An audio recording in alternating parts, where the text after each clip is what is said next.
Bacaannya wal maqalah rabi'atul khamsuna.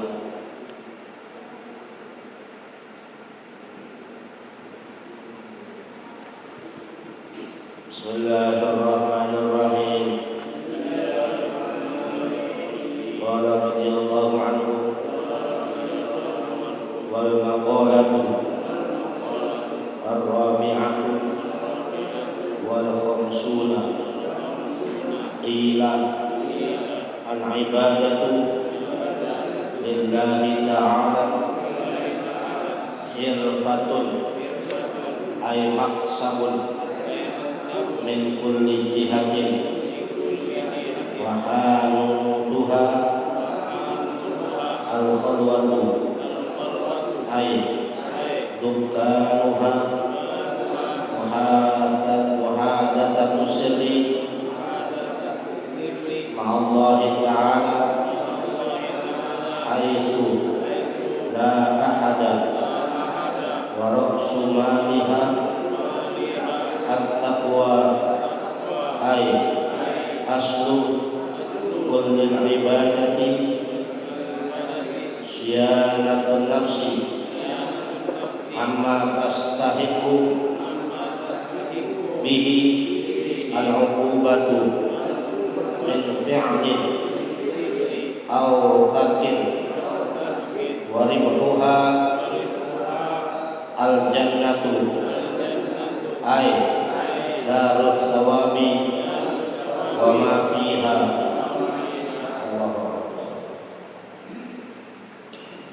Bismillahirrahmanirrahim. Alhamdulillahirabbil alamin wa bihi nasta'inu ala umuri dunya wa din. Wassalatu wassalamu ala asyrafil anbiya'i wal mursalin sayyidina wa habibina wa syafi'ina wa maulana Muhammad wa ala alihi wa sahbihi wa man tabi'ahum bi ihsan ila yaumiddin. Amma ba'du, fa qala Syekhul Mu'allif rahimahullahu ta'ala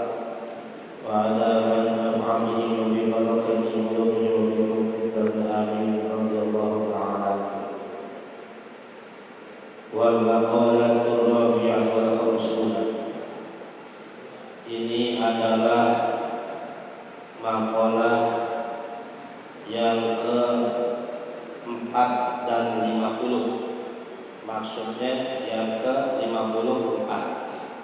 Jadi kalau dalam bahasa Arab disebut satuannya dulu baru puluhan. Sudah sampai makalah yang ke-54 di dalam bab sulasi, yaitu bab yang terdiri dari nasihat-nasihat yang tersusun dari 3 kalimat nasihat, 3 kalimat nasihat. Sudah sampai makalah perkataan yang berisi nasihat yang ke-54. Qila, dikatakan oleh seseorang. Kalau ada kata qila, tidak diketahui atau tidak disebutkan siapa orang yang mengatakan nasihat tersebut. Bisa seorang nabi, bisa seorang rasul, bisa seorang wali, bisa seorang alim. Tidak ada yang mengetahui, tapi bisa dijadikan pedoman dalam hidup kita. Apa itu? Al-ibadatu lillahi ta'ala hirfatun. Asal katanya al-ibadatu hirfatun. Ibadah itu adalah suatu profesi, suatu pekerjaan. Ditambahin diterangkan, disyarahkan oleh Syekh Muhammad Nawawi bin Umar Al-Bantani. Maksudnya ibadah apa? Ibadah yang karena Allah Ta'ala. Hirfatun adalah suatu profesi, suatu pekerjaan. Hirfah itu artinya pekerjaan. Di dalam kartu tanda penduduk disebutkan pekerjaan kita. Ada yang pekerjaannya PNS, pegawai negeri sipil. Ada yang pekerjaannya swasta, karyawan swasta. Ada yang pekerjaannya BUMN. Saya pernah lihat KTP Ibu Megawati waktu jadi presiden. Pekerjaannya di situ tulis presiden. Tuh. Jadi pekerjaan. Ada yang mengurus rumah tangga, pekerjaan juga tuh. Macam-macam. Ya. Itu berarti berkaitan dengan pekerjaan dunia kalau di KTP itu. Ada yang guru agama ada. Ya, hampir semua ada pekerjaannya. Nggak ada yang di KTP itu tulisannya pengangguran, nggak ada. Ya, semua imam masjid, merbuat dan sebagainya itu di Indonesia. Kalau negara lain ada muadzin, imam masjid ada. Nah ini pekerjaan. Nah ini di dalam makalah yang ke-54 dikatakan ibadah itu adalah suatu pekerjaan. Orangnya namanya abid, tukang ibadah. Maksudnya apa? Di sini dikatakan ibadah itu adalah pekerjaan. Jadi seandai kata kita sehari-hari kita nih nggak ada pekerjaan dunia kita. Contoh, orang yang nggak ada kerjaan dunianya. Kalau orang bilang kerja serabutan, kerja serabutan tuh. Kerjanya apa? Kerja serabutan. Atau BHL, buruh harian lepas. Itu pekerjaan dunia tuh. Nggak ada pekerjaannya Pak. Atau pensiunan apaan? Nggak ada pekerjaan, pensiunan. Orang udah pensiun dari suatu instansi, suatu lembaga pensiun. Terus sehari-hari dia ibadah aja, mengerjakan sesuatu yang semata-mata didasari karena Allah. Padahal bentuknya dunia tuh kelihatannya, tapi dia kerjain didasari dengan karena Allah Ta'ala. Maka ibadah yang karena Allah Ta'ala itu dikatakan oleh seseorang tadi hirfatun, suatu profesi juga. Jadi jangan dianggap ibadah itu bukan pekerjaan, ibadah pekerjaan. Ay maksabun min kulli jihati, min kulli jihati. Yang dimaksud dengan ibadah itu adalah suatu pekerjaan, adalah maksabun, suatu usaha min kulli jihatin, dari segala sisi. Apapun status sosial kita, ketika kita ibadah karena Allah Ta'ala, itu jadi suatu profesi buat kita. Ibadah. Ya. Kata Nabi, kam min amalin yatasawwaru bi surati a'mali dunya, thumma yasiru min a'mal akhirah bi husnin niyah. Betapa banyak yang bentuknya bentuk pekerjaan dunia. Ya. Bentuknya bentuk pekerjaan dunia, amalan dunia, kerjaan dunia. Tapi dengan sebab niat yang baik berubah tuh menjadi amalan perbuatan akhirat. Kenapa? Karena didasari dengan niat ibadah pada Allah Subhanahu wa taala. Ya. Jadi semua yang didasari karena Allah Ta'ala dikategorikan ibadah. Udah jadi bahasa Indonesia tuh. Kalau dari bahasa Arab, abada ya'budu, ubud, ibadatan. Orangnya namanya abid, ma'bud, yang diibadahi. Nah, di dalam Kamus Besar Bahasa Indonesia KBBI. Jadi orang kalau mau lihat suatu kata bisa tuh dilihat di dalam Kamus Besar Bahasa Indonesia.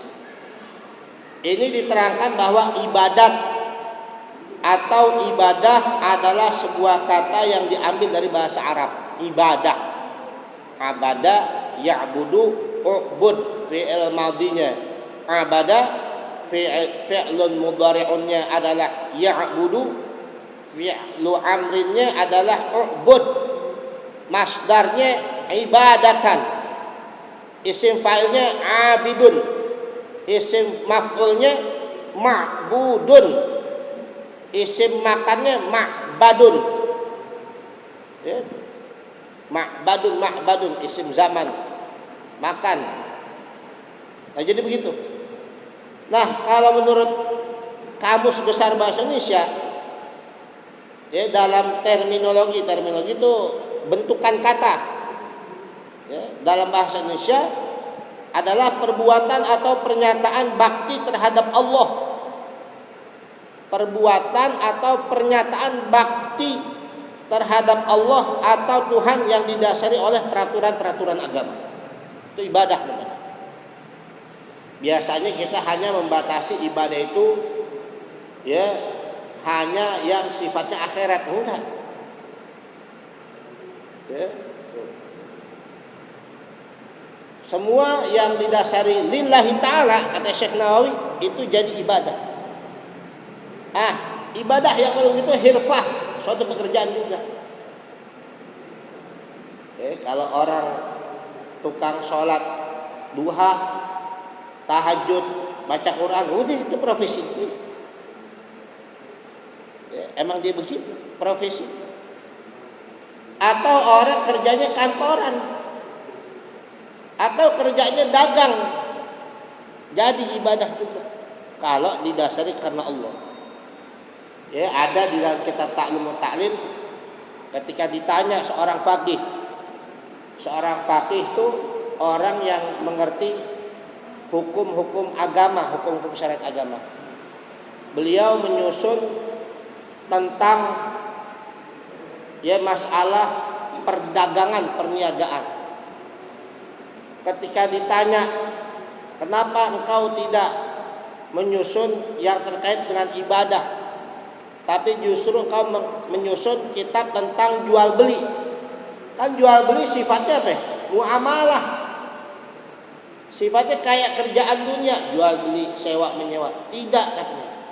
Justru aku menyusun kitab di dalam kitabul bai', di dalam kitab jual beli ini adalah untuk membentengi orang-orang sehingga tidak melakukan hal-hal yang diharamkan oleh Allah Subhanahu wa taala.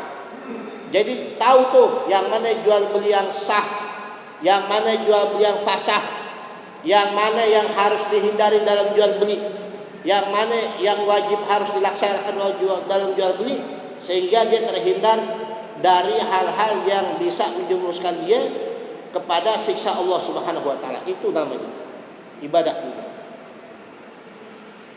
Nah, di sini dikatakan al-ibadatu hirfatun. Ibadah yang didasari lillahi ta'ala irfatun adalah suatu pekerjaan. Ay maksabun min kulli jihatin, yaitu suatu usaha dalam segala sisi apapun. Oke, jadi pekerjaan semua. Kemudian wahanu tuha al-khalwatu, dan lapaknya. Kalau hanut tuh bisa maknanya apa ya? Kedai, warung. Bisa juga toko. Jadi yang namanya orang kerja harus ada lapak. Harus ada tempat transaksinya. Itu kalau yang jual beli. Tapi kalau yang kantor, yang pegawai harus ada kantornya. Tapi sebenarnya kantor juga sifatnya jual beli. Coba aja. Ada yang jual beli barang, bentuknya barang. Ada yang jual beli jasa. Kalau jual beli barang dalam bentuk barang. Kalau jual beli jasa dalam bentuk jasa. Ya, bisa jasa pengantaran, bisa ya pemeliharaan, bisa jasa penjagaan, security, keamanan, pemeliharaan, maintenance dan lain sebagainya. Ya, bisa jasa konstruksi, bangunan dan sebagainya. Bisa termasuk jasa transportasi, jual beli juga. Ada barang, ada jasa. Bisa pendidikan, jasa juga. Bahkan pengajian, taklim, jual beli juga. Jual beli apa ya? Jual beli jasa pendidikan. Nah, kalau itu semua yang tadi tuh sifatnya jual barang, jual jasa tadi didasari karena Allah Ta'ala, maka naik tuh levelnya. Yang tadinya bentuknya bentuk amalan dunia berubah menjadi bentuk amalan akhirat. Kenapa? Karena didasari lillahi ta'ala. Nah, terus bagaimana kalau nggak ada yang punya kerjaan dunia? Kerjanya udah ibadah aja sama Allah Ta'ala. Ya, ke masjid, kemudian sholat duha, terus apa lagi? Ya, ngaji, ngajar. Ya, kan kelihatannya nilai ibadah, nilai akhirat semua tuh. Kalau dia dasari dengan niat dunia, udah dapatnya cuma dunia aja. Kayaknya bentuknya ibadah akhirat, tapi dasarnya karena dunia, udah dapatnya dunia. Tapi kalau didasari karena akhirat, dapat nilai akhirat. Maka itu di sini dikatakan lillahi ta'ala. Wa hanutuha al-khalwatu. Nah, manakala kita nggak ada punya kerjaan dunia, kerjaannya modelnya model ibadah yang murni aja, pengabdian sama Allah Ta'ala. Ada lapaknya nggak? Ada tokonya nggak? Ada kantornya nggak? Ada.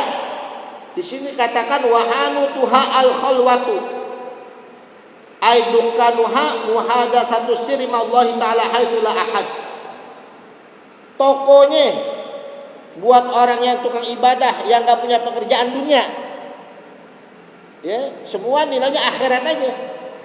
Maka Di sini dikatakan tokonya, warungnya, lapaknya, kantornya buat orang-orang yang ibadah adalah muhadatsatus sirri ayil khalwatu, yaitu adalah mengasingkan diri, bersunyi-sunyi, mengajak dialog kepada Allah Ta'ala, bercakap-cakap kepada Allah Ta'ala secara sir ma'allahi Ta'ala, kepada Allah Ta'ala haitsu la ahad, di saat tidak ada seorang pun yang mengetahui dia sedang berdialog dengan Allah Subhanahu wa Ta'ala. Bisa memang saat itu orang nggak ada orang. Di malam dia ibadah, di siang dia ibadah, ya sama Allah Ta'ala. Bisa juga sebenarnya dia ada di tengah-tengah orang ramai. Ada di tengah orang ramai. Dia dagang juga, dia pegawai juga, dia ngantor juga, dia jual jasa juga, tapi hatinya terpaut dengan Allah Subhanahu wa Ta'ala. Dia serahkan hatinya kepada Allah Subhanahu wa Ta'ala. Justru sebaliknya, kata Nabi, wa kam min amalin yatasawwaru bi surati amal akhirah. Betapa banyak pekerjaan yang bentuk amalan akhirat. Tsumma yasiru min a'mali dunya, berubah jadi amalan dunia. Bisu'in niyah, dengan niat yang jelek. Ngaji, melek-melek ngaji. Ngajar, enggak ada orang yang bilang ngajar buat dunia, ngajar di untuk akhirat, itu jelas ajar ngaji. Tapi tujuannya adalah sebab ngajar ngaji biar dapat duit. Ceramah kemana-mana, termasuk baca Quran, wah suaranya enak, sehingga dipakai kemana-mana. Di gedung dipakai, di acara macam-macam dipakai buat dia baca Quran. Kelihatannya bentuknya bentuk Quran tuh, termasuk ngajar yang ngajar Quran. Tapi dengan sebab begitu, buat apa? Buat dapat duit nih, buat dapat orderan dan sebagainya, atau buat macam-macam. Ceramah, khutbah, kalau niatnya duit, dapat duitnya dunianya, akhiratnya nggak bakal dapat. Ini di Jakarta termasuk yang enak, ya. Udah jarang khutbah Jumat masjid ngasih 300. Malahan ada ustaz-ustaz kalau yang masjidnya 300 ditinggalin. Ini saya ngomong begini, ntar ada yang kesinggung lagi orang tuh, ustaz itu ngomong apa? Ini saya ceritain bener. Saya bilang sama teman-teman saya yang ustaz-ustaz, kalau ada yang kecil-kecil khutbah kasih ke saya. Saya bilang itu, kasih ke saya. Ya. Saya pernah dulu zaman masih bujangan, Pak Lo bujangan, masih labil ibarat kata, nyari khotib id, ya, ketahuan kalau di kantor minimal 1 juta aja bawa pulang tuh. Akhirnya ada tawaran, ya, dari musola, ya musola 400 kelasnya, khotib id. Enggak deh, saya bilang ntar dulu,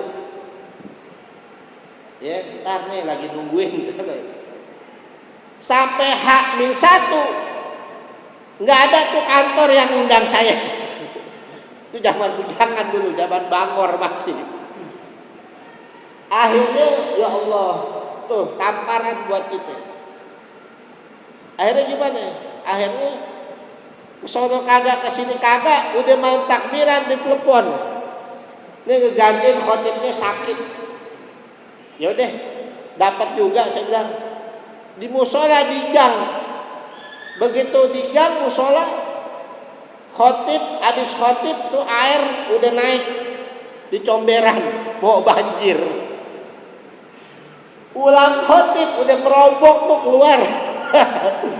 Itu pengalaman kita tuh. Ya Allah, istighfar langsung saya, ya Allah. Itu zaman muda dulu tuh. Gara-gara apa tuh? Gara-gara ngarepin dunia amplopnya tuh.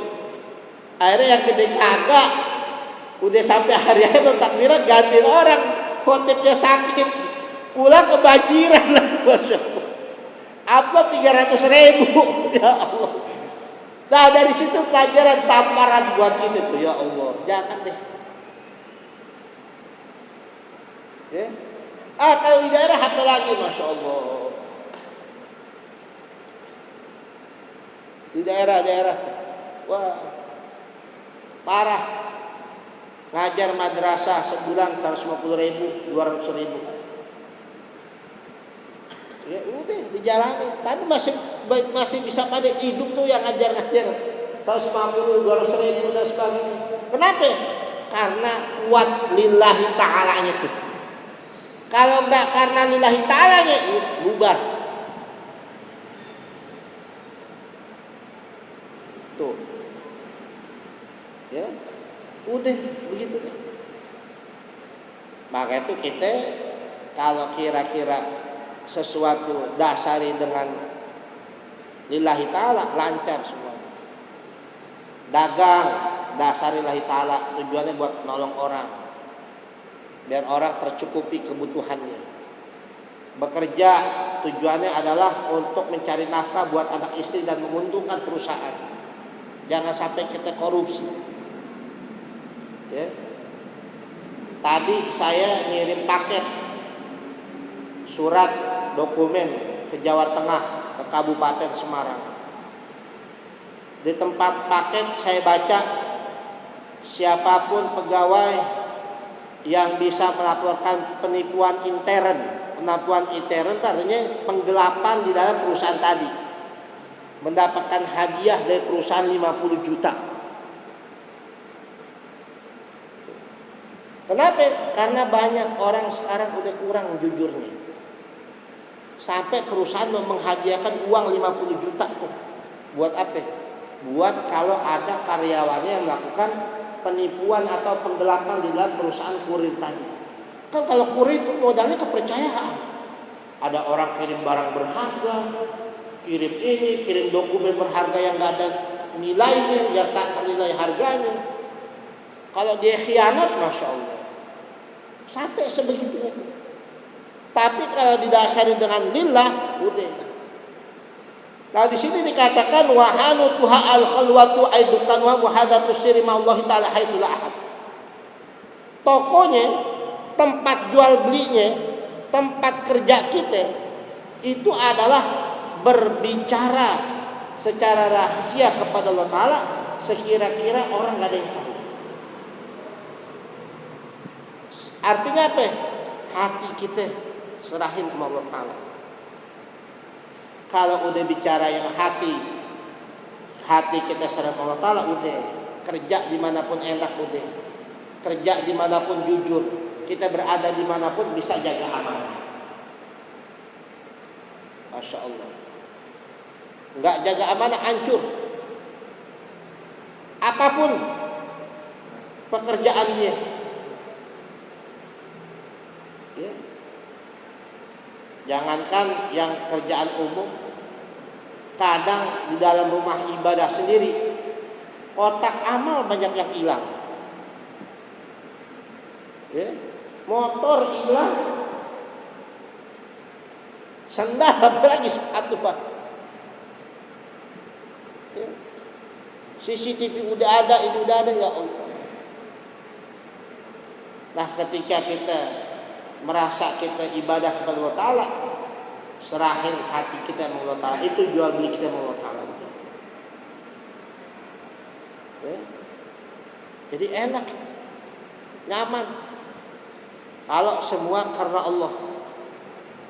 Nah tempat transaksinya, tempat pekerjaan kita adalah di saat kita dialog kepada Allah Ta'ala secara sir, secara tidak ada yang tahu, siapapun juga, hati kita serahin kepada Allah Ta'ala. Jadi dalam soal ibadah serahin kita, hati kita sama Allah Ta'ala. Jadi kebanyakan orang luarnya doang ibadah, tapi hatinya nggak ibadah sama Allah Ta'ala. Jadi nggak bakal mendapatkan natijah hasil dari buah pekerjaan dia. Terus apa lagi? Wara'su maliha at-taqwa. Kalau tadi tempat transaksinya apa? Hati kita serahin sama Allah Ta'ala. Nah sekarang modalnya, yang namanya pekerjaan kan ada modal. Bisa modalnya berbentuk materi, bisa modalnya berbentuk non materi. Kalau materi, uang, barang. Kalau non materi, keahlian kita jual. Punya keahlian apa? Di bidang teknik, kita jual tuh. Terus keahlian di bidang apa? Kuliner, kita jual. Ya, pernah ada orang kampung Melayu, dulunya cuma helper cook. Helper cook tuh pembantu tukang masak koki. Mulai dari cuci piring, segala macam semua. Akhirnya dia belajar tuh. Dia belajar sampai bisa punya resep. Terus dia suatu ketika mampir ke restoran dia. Ditanya sama yang tukang makan, yang makannya. Ini masakan siapa? Oh saya ikut bantu, saya masak begini-begini. Oh iya. Gak lama dikasih kartu nama. Nih, hubungin saya. Hubungin. Dicoba resep ini segala macam semua. Akhirnya sepakat dibikinin toko ya di suatu pusat perbelanjaan dan sebagainya. Dibeli resepnya ratusan juta sama dia. Itu keahlian tuh yang model begitu. Bisa ilmu dan sebagainya macam-macam ya. Bisa jasa, bisa ilmu. Nah, itu modal namanya. Nama sementara kalau orang yang mau semua kehidupannya bernilai ibadah, sebab kata Allah Ta'ala wa'bud rabbaka hatta ya'tiyakal yakin, dan mengabdilah kamu kepada Tuhanmu. Nggak ada dibilang sama Allah Ta'ala kerja ente, jadi lurah ente, jadi camat, jadi gubernur, jadi presiden, atau dagang sampai mati, nggak ada. Jadi pengusaha sampai mati, nggak ada.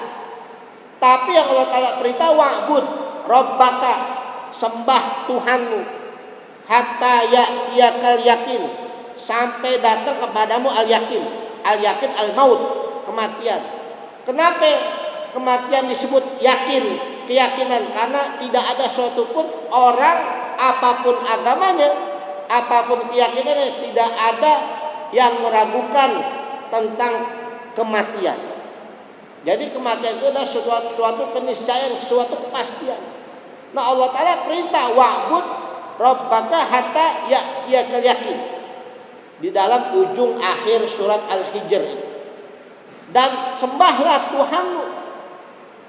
Nah bagaimana ceritanya kita 24 jam banyakkan kita ibadah akhiratnya apa ibadah dunianya?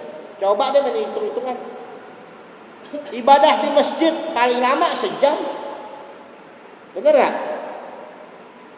Dikumpulin tuh 5 waktu, setengah jam 5, 30 menit kali 5 baru berapa? 150 menit. Baru 150 menit. Baru berapa jam tuh? 3 jam ada? Gak sampai 2 jam 30 menit baru tuh ibadah kita sama Allah Ta'ala tuh kalau di masjid terus 5 waktunya. Sementara kerjaan kita dunia minimal orang kerja berapa sehari? 8 jam kerjaan dunia. Kalau yang ibadah tadi di masjid kita, di tempat ibadah benar-benar kita buat akhirat cuma 2 jam 30 menit, sementara yang di kantornya ibadah kita 8 jam, tekor nggak urusan akhirat kita, urusan ibadah kita? Padahal Allah Ta'ala perintah wa'bud rabbaka hatta ya'tiyakal yaqin. Ditegaskan lagi wa ma khalaqtul jinna wal insa illa liya'budun. Aku nggak ciptakan jin dan manusia kecuali untuk mengabdi ibadah kepada aku. Wah, repot kita. Nah, maka itu Rasulullah SAW, Nabi Muhammad SAW jadi contoh buat kita. Nabi umur 12 tahun udah diajak dagang ame pamannya Sayyidina Abi Thalib. Ajak dagang. Ya, ketemu ama pendeta Bukhairah ke negeri Syam, Syria, suruh balik. Ya, karena tahu ciri-ciri tentang Nabi akhir zaman, takut orang Yahudi tahu, orang Nasrani tahu, dibunuh. Terus dagang berikutnya ke negeri Syam umur berapa? Ketika Nabi mau usia pernikahan umur 25 tahun, sekitar umur segitulah, dagang. Kecilnya Nabi mandiri, ngapain? Menggembala domba, kambing, punya penduduk Mekah. Dari kecil udah prihatin, yatim. Umur berapa bulan tuh dalam kandungan? 6 bulan. Yatim piatu umur 6 tahun. Bayangin. Ini kan mau lebaran yatim bentar lagi nih. Anak yatim kalau biasanya kelakuannya luar biasa kan itu. Iya kan? Karena kenapa ya? Gak dapat kasih sayang dari orang tuanya.